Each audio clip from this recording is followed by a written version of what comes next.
আপনি কি জানেন সোনার শহর বলে আমরা এতদিন শুনে এসেছি, হয়তো সেটা আসলে কোনো সোনার শহর ছিল না।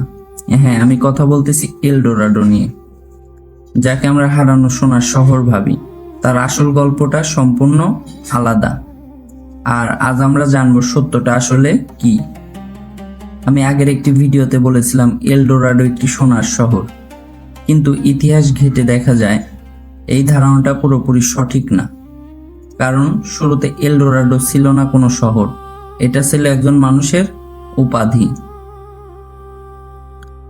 এলডোরাডো শব্দের অর্থ দ্য গোল্ডেন ওয়ান, মানে সোনায় মোড়ানো মানুষ। এই উপাধি দেওয়া হতো দক্ষিণ আমেরিকার মুইস্কা জাতির এক শাসককে।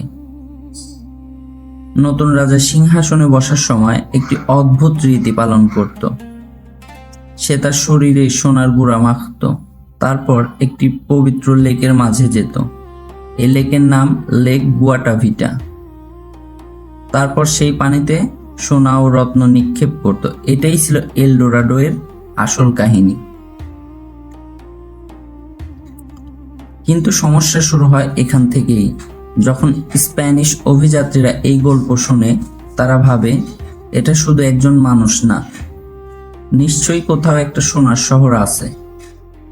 তারপর শুরু হয় ভয়ঙ্কর অভিযান। জঙ্গলে ঢোকা, পাহাড় পাড়ি দেওয়া, অজানা রোগে মৃত্যু। হাজার হাজার মানুষ এই সোনার শহর খুঁজতে গিয়ে প্রাণ হারায়।